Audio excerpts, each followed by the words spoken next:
Hey guys, what up? Total Control 871. What you're looking at is a notice from the Superior Court in regards to my appeal. The brief must be written and submitted by October 12th. Prosecution will have to submit their rebuttal by the 2nd. And I guess the matter will be heard on November the 30th, 9 a.m.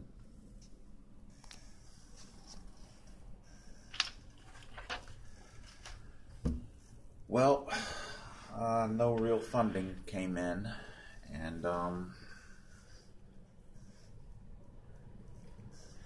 looks like I'm left to suss this matter out with good old Google. All I can do is my best. All I can do is my best here.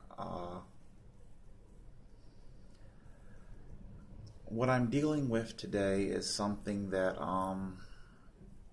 that's been in the back of my mind since I filed the appeal. It's a very sobering and depressing thought that I'm living on borrowed time.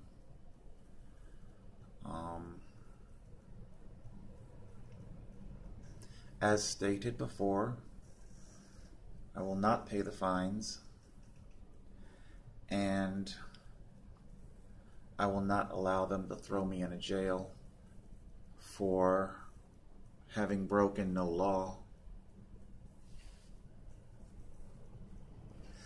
If there's anything that the McDonald's incident has made clear, that is, there's a reason why homeless people are not as vocal as other suppressed demographics. Many of them have warrants, many of them are on probation and are restricted from having any kind of contact with the law. You know, were they to do that, you know, were they to basically put one toe out of place, then they'll be instantaneously thrown back in jail. There's a huge constitutional argument there in and of itself. Just because somebody called the cops on somebody else does not mean that that person, you know, broke the law. But when you are probation, parole, you know, you are shackled with that kind of discrimination. So there are reasons why the homeless are not as vocal as LGBT, as women, as immigrants, as refugees. You know, the homeless are perceived as people who have done great harm to their life, and therefore they are criminalized. You know, there is a bit of irony.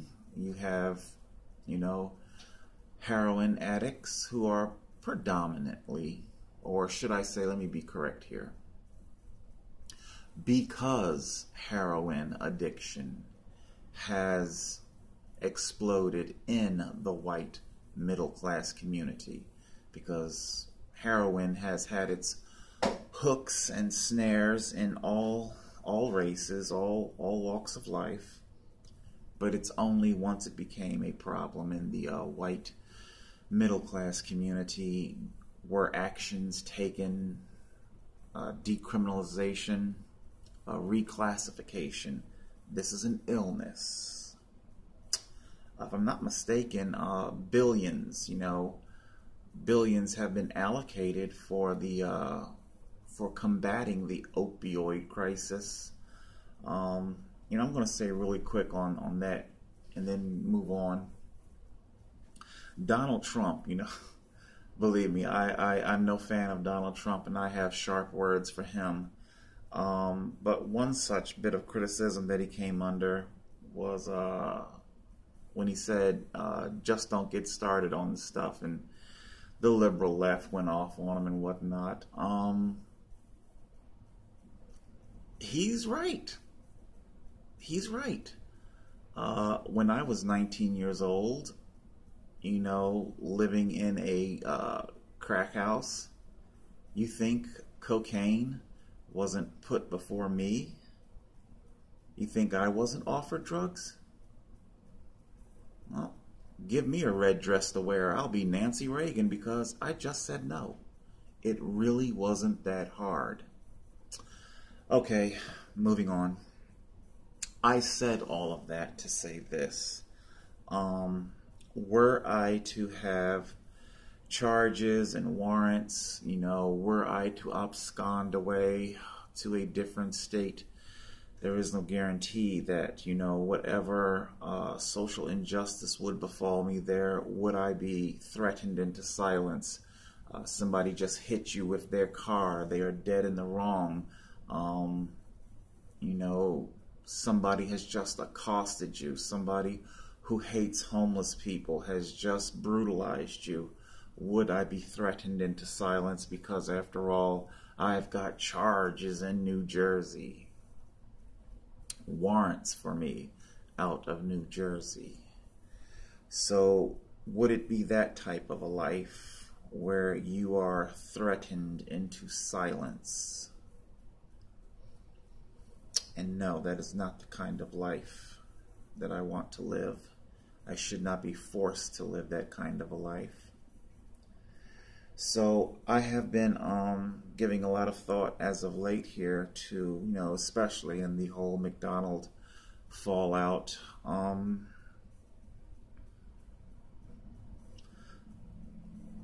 the effects of homelessness and poverty and its prognosis.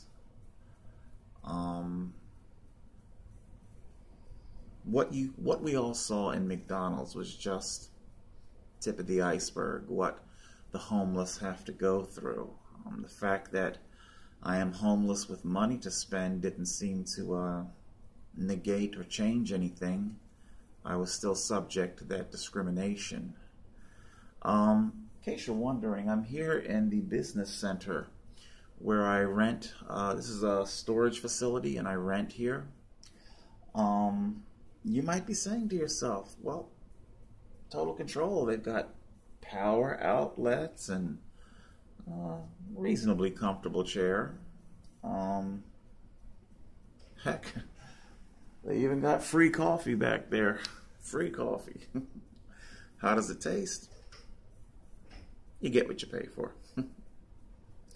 But you might be saying to yourself, well, total control, why don't you just come here?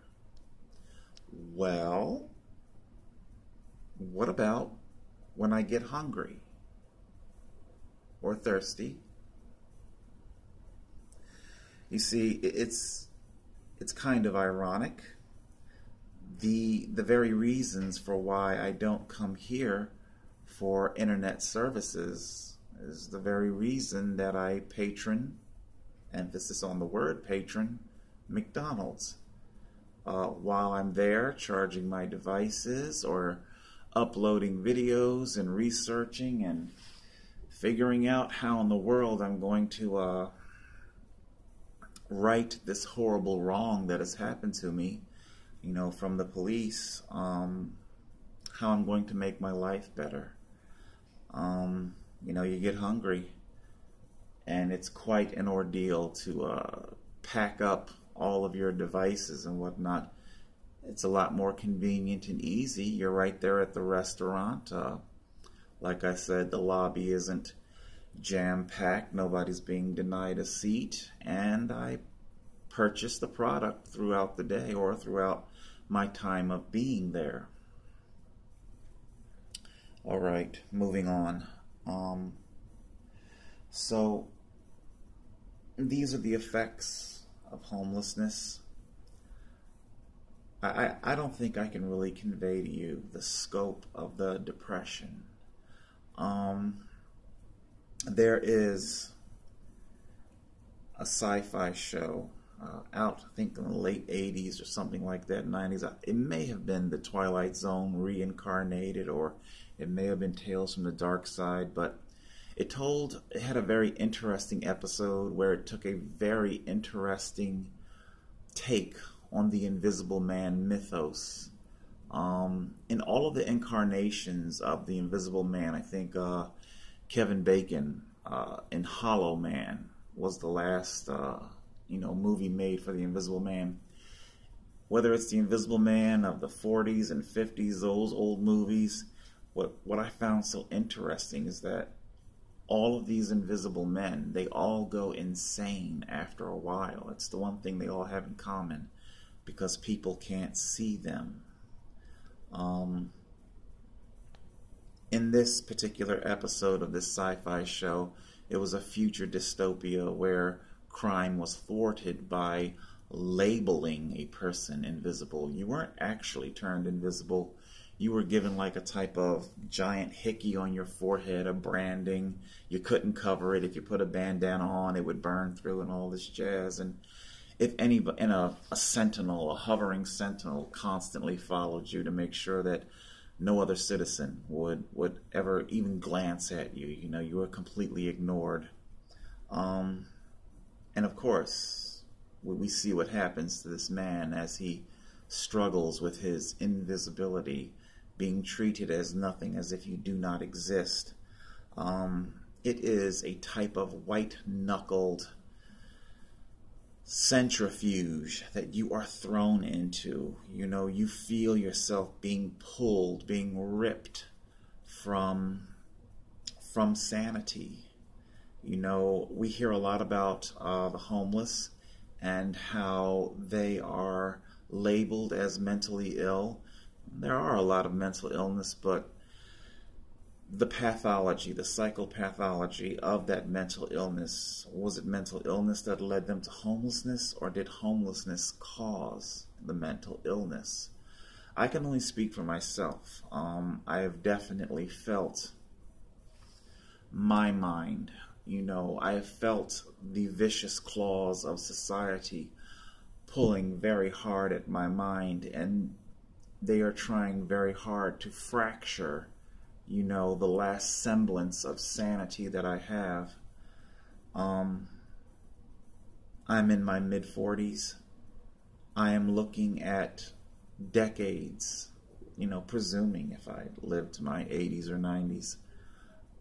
Am I to be left to struggle with this type of existence? You know, is this my prognosis? You know, are there going to be Cheryls and McDonald managers and Kevin Devlins and Sergeant Purrs, and is this my prognosis because I don't have a home and a car? Because, in case you haven't been paying attention, that's how the two issues are kind of intricately connected. Home and car, the two biggest things that people pay for in their life. Because I have neither, then suddenly we see exactly what happens to a citizen, a law-abiding citizen, one that isn't addicted or alcoholic or criminal record. Apparently all of that is for naught. The fact that you don't have a home and do not have a car, and you're not plugged into the grid in that fashion, then therefore this is the prognosis of your life. This is what's going to happen to you. And nothing's going to change that.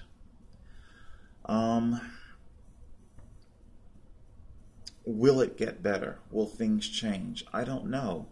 The LGBT community had a huge It Gets Better campaign. Things have gotten better for the LGBT, although I would have some cautionary advice. A lot of other civil rights seem to have been traded off. The advent of the term cyberbully, a lot of First Amendment encroachment has happened, you know, that paralleled the advancement of the LGBT community. There's a lot I could say on that, but I'm not going to get into it. But things have gotten better for the LGBTs. The only problem is that, well, it came too late for me. I'm now physically disabled, unemployable. I want to work. I want to return to work. I'm just simply unemployable. I've talked about it before. You talk about special accommodations and nobody's willing to hire you. This is my prognosis. A life living in a tent in the woods, a life being pursued by police, a life of just one fraudulent charge after the next being filed against me, a life of being discriminated against. Is this a life that I want? Do I want to continue on living for however many decades are left on my time card, Is this what I want to continue doing? This is what I'm left with, The McDonald-Traw Corporation has added their name, whether willingly or unwittingly, to the list, to the reasons why suicide is the only viable option left to me. I don't want to. I'm going to fight. I'm going to write this appeal, this brief, as best as I can. And I know that I am a man that is living on borrowed time and that I don't have a lot longer left.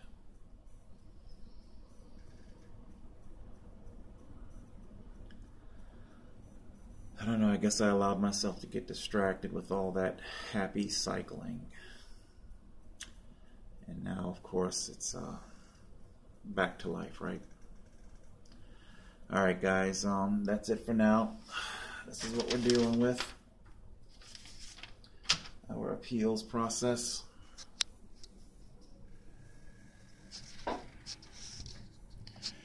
Wish me luck, say some prayers. If you got any advice, drop it in the comments section below. Total Control 871.